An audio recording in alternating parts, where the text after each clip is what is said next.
Hello friends.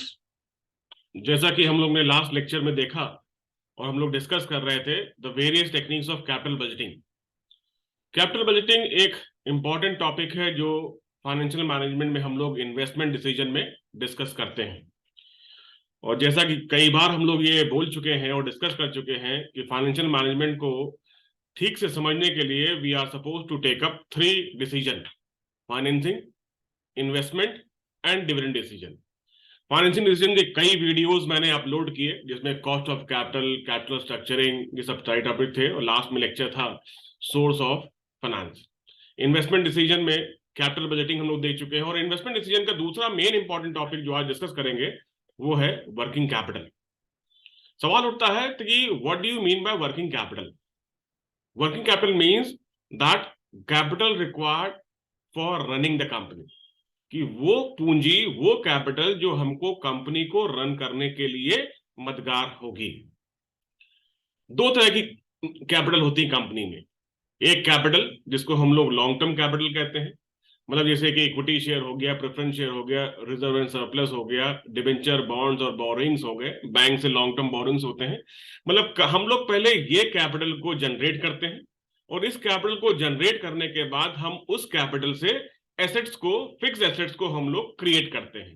कि land purchase किया, building बनाई, फर्नीचर, टूल्स, मशीनरी, इक्विपमेंट, ये सारी चीजें हम लोग ने व्यवस्था बनाई अपनी कंपनी को रन करने के लिए। मींस मार्केट से कैपिटल उठाया और कंपनी को स्टैब्लिश कर दिया।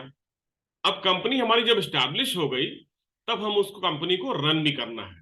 तो रन करने के लिए हमको रॉ मटेरियल परचेज करना पड़ेगा, कुछ उधार लेना पड़ेगा। मींस बहुत लोगों को सैलरी देनी पड़ेगी, एम्प्लॉय रखना पड़ेगा, उनको वेजेस और सैलरी देनी पड़ेगी और डे टू डे एक्सपेंसेस होंगे। तो उनके लिए हम लोग शॉर्ट टर्म कैपिटल लेते हैं जिसको हम लोग करंट लायबिलिटीज के नाम से जानते हैं। इसमें सारे बिल्स पेबल आ गए, आउटस्टैंडिंग एक्सपेंसेस आ गए और क्रेडिटर्स आ गए और भी चीजें हो सकती हैं जो शॉर्ट टर्म के लिए हम लोग बोरो करते हैं। और जब ये हम लोग शॉर्ट टर्म कैपिटल जनरेट करते हैं तो उससे एक तरह से हमारी कैपिटल रनिंग फॉर्म में आ गई और रनिंग फॉर्म होने के बाद फिर जब मार्केट में हमारा गुड्स आता है तो हमारे ये करंट एसेट क्रिएट हो जाते हैं। कि स्टॉक जो हमारा होता है, उधार जो माल हमने बेचा, बिल्स कुछ वापस आने हमारे, कैश आ गया कुछ हमारे पास गल्ले में और कुछ बैंक में आ गया। मींस इस तरह से ये चारों डिवीजन जो बैलेंस शीट के होते हैं उनको हम फंक्शन करते हैं कि कैपिटल लेकर आए, एसेट क्रिएट की, शॉर्ट टर्म कैपिटल जनरेट किया और शॉर्ट टर्म कैपिटल जनरेट करने के बाद कुछ समय के बाद हमारे पास करंट एसेट क्रिएट हो जाता है। लेकिन जो भी करंट एसेट हमारे पास आएगा सबसे पहला हमारा ये लायबिलिटी है कि हम जो हमारी शॉर्ट टर्म बोरोइंग्स थी, जो शॉर्ट टर्म हमारी कैपिटल थी, करंट लायबिलिटीज थी, इनका हम पेमेंट करें। तो वर्किंग कैपिटल मतलब यहां पे हो जाता है कि जितनी भी करंट एसेट हमारे पास है उस करंट एसेट में से सारी करंट लायबिलिटीज को हम पेमेंट कर दें और पेमेंट करने के बाद जितना करंट एसेट बचा उस करंट एसेट से हम लोग अपने डे टू डे एक्सपेंसेस को मीट आउट करते हैं। तो वर्किंग कैपिटल को क्यों चाहिए? कि हमको इन्वेंट्री परचेज करना है, हमारे शॉर्ट टर्म डेट्स हो सकते हैं और day to day operating expenses. Day to day operating expenses में सब चीज आ जाती है कि कंपनी को सुबह या फैक्ट्री को सुबह खोलने से लेकर शाम को बंद करने तक जितने भी हमारे शॉर्ट टर्म खर्चे आएंगे या उस कंपनी को रन करने में जो चीजें एक्सपेंसेस करेंगे वो हमारे डे टू डे एक्सपेंसेस में आ जाते हैं। तो इसके लिए हमको वर्किंग कैपिटल चाहिए और वर्किंग कैपिटल के लिए हमको शॉर्ट टर्म रिक्वायरमेंट चाहिए। वर्किंग कैपिटल देखिए मतलब क्यों इंपॉर्टेंट है, क्योंकि अगर वर्किंग कैपिटल हमारे पास होगी तो पहली बात तो हमारे पास अननेसेसरी जो प्रोडक्शन एक्टिविटीज है हमारी वो स्टॉप नहीं होंगी। रॉ मटेरियल हमारा इन्वेंट्री में होगा, गुड्स हमारे बनते रहेंगे। लॉस ऑफ प्रॉफिट्स से हम लोग बच सकते हैं। एकदम से कोई कैश की इमरजेंसी आ गई then we are able to purchase that item from the market if we are having the working capital. जो क्रेडिटर्स होते हैं उनसे भी हम लोगों को अर्ली डिस्काउंट हो जाते हैं। तो इस तरह से बेसिकली देखा जाए तो वर्किंग कैपिटल अगर हमारे पास होगी तो डे टू डे हमारा कंपनी का ऑपरेशन चलता रहेगा। और ऑब्जेक्टिव क्या है? Reduce the cost of operation, increase the earning of the company and raise the value of the firm. These are the main efficient objective of working capital, and that's what we are doing here. Working capital mainly deals with the management of current assets and current liability. मतलब कि ये जो balance sheet में current asset और current liability है, इन दोनों से ही मतलब होता है हमारा वर्किंग कैपिटल। अगर एक बिल्डिंग को बेचकर हमने अपने बॉन्ड्स का पेमेंट किया तो हमारी वर्किंग कैपिटल पे कोई फर्क नहीं आएगा। मतलब कि नॉन करंट लायबिलिटी देखा जाए, non current liability and non current asset, अगर इन दोनों में कोई ट्रांजैक्शन होता है तो वर्किंग कैपिटल कोई फर्क नहीं पड़ेगा। लेकिन अगर करंट लायबिलिटीज हमारी बढ़ती हैं या घटती हैं, या करंट एसेट हमारे बढ़ते हैं या घटते हैं, तो हमारी वर्किंग कैपिटल पे फर्क करेगा। और फर्क करने के लिए हम लोग बोल सकते हैं या तो करंट एसेट बढ़े या करंट लायबिलिटी घटे, या वाइस वर्सा भी हम लोग देख सकते हैं यहां पर। और करंट एसेट में क्या होते हैं हमारे इन्वेंट्रीज, जो अभी देखा जाए ये करंट एसेट के आइटम्स है हमारे, और ये करंट लायबिलिटीज का आइटम है। जब करंट एसेट से हम लोग करंट लायबिलिटी को माइनस कर देंगे तो हमारी वर्किंग कैपिटल, दो तरह की वर्किंग कैपिटल आपकी होती है, ग्रॉस एंड नेट। ग्रॉस मतलब हो गया टोटल ऑफ करंट एसेट, कि जितने भी आइटम हमारे करंट एसेट में हैं उन सबको हम जोड़ दें तो हमारी ग्रॉस वर्किंग कैपिटल निकल के आती है। इतनी वर्किंग कैपिटल हमारे पास है। थोड़ा सा एग्जांपल लिए गया है, इतना कैश बैलेंस है, डेटर्स है, बिल्स है और इन्वेंट्रीज है, इन सबको जोड़ दिया तो 2.5 लाख की ग्रॉस वर्किंग कैपिटल हमारे पास जनरेट हो जाती है। उसी तरीके से नेट वर्किंग कैपिटल मींस अब करंट एसेट में से करंट लायबिलिटीज को जब हम हटा देते हैं तो जो बचता है वो हमारा net means gross working capital minus the current liabilities, that will be called as the net working capital.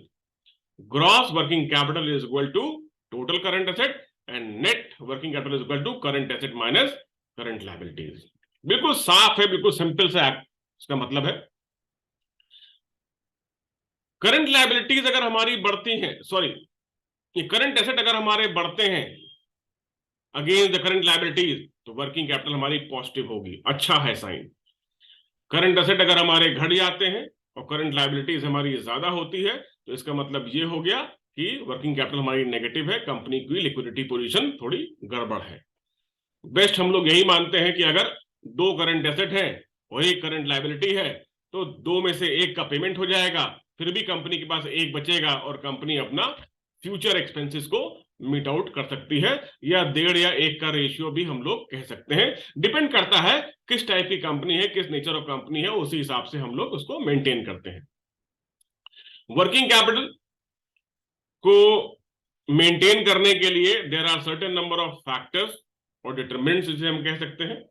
Internal और एक्सटर्नल में हम लोगों ने इसको डिवाइड किया। मींस हम लोग इन फैक्टर्स के बेसिस पर यह डिसाइड करते हैं कि how much working capital is required, more और लेस। देखिए, ज्यादा होना भी नुकसानदायी है और कम होना भी नुकसानदायी। अगर ज्यादा वर्किंग कैपिटल होगी तो हमारे पास आइडल पड़ी रहेगी, लेकिन अगर कम होगी तो हो सकता है कि एकदम से जो अपॉर्चुनिटीज मार्केट में आएंगी उनको हम अवेल नहीं कर पाएंगे, तो that is also a drawback.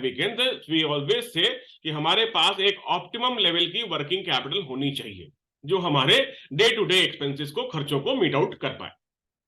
Internal factors में साइज एंड नेचर, अगर कंपनी हमारी बड़ी है और मैन्युफैक्चरिंग कंपनी जैसा उसका नेचर है तो हमको ज्यादा वर्किंग कैपिटल की आवश्यकता हो सकती है। प्रोडक्शन साइकिल ये प्रोडक्शन साइकिल मतलब परचेज ऑफ रॉ मटेरियल से लेकर फिनिश गुड जब तक मार्केट में ना आ जाए, ये हमारी ऑपरेटिंग साइकिल है। अगर ये हमारी बड़ी होगी तो ऑटोमेटिकली हमको एक तरह से वर्किंग कैपिटल की ज्यादा रिक्वायरमेंट होगी।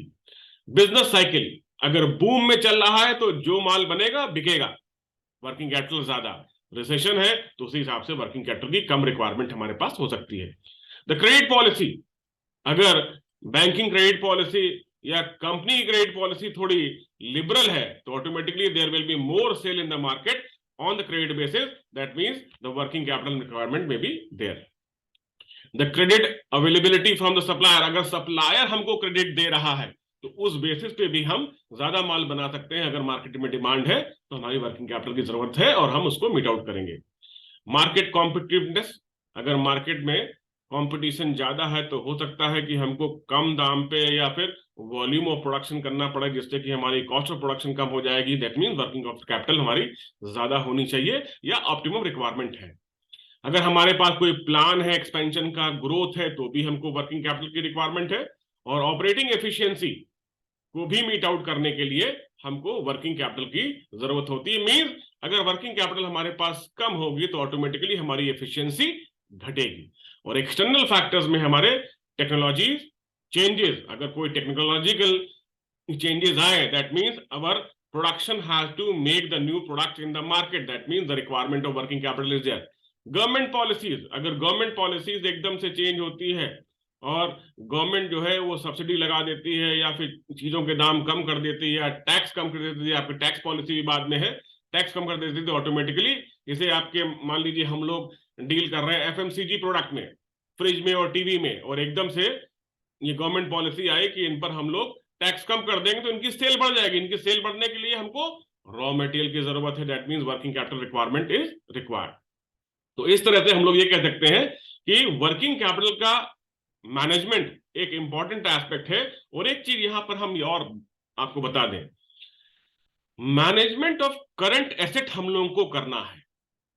वर्किंग कैपिटल मतलब क्या हुआ, करंट एसेट में से करंट लायबिलिटीज का पेमेंट कर दिया, उसके बाद जो करंट एसेट बची उससे हम लोगों को कंपनी की वर्किंग, कंपनी के ऑपरेशन को संभालना है।